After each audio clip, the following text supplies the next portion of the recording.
Après l'abdication de Dioclétien en l'an 305 de JC, de nombreux rivaux se disputèrent l'Empire romain, parmi eux, paraît en Afrique.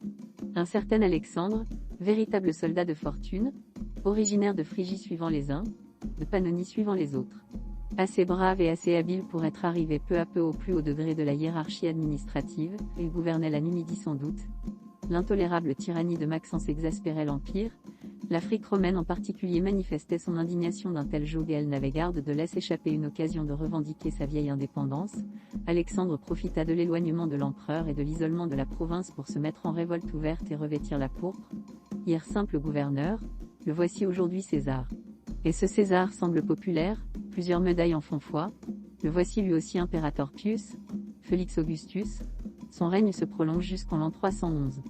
Maxence put faire alors passer de troupes en Afrique, battit son compétiteur, l'enferma dans Cirta et assiégea la ville Cirta, fut prise par les soldats de Maxence, brûlée par eux et saccagée.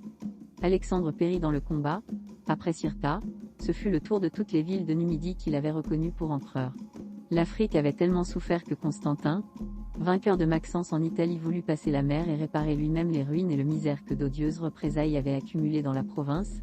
Avant tout il releva Cirta, qui par reconnaissance abandonne dès lors son vieux nom numide et devient désormais Cirta Constantina.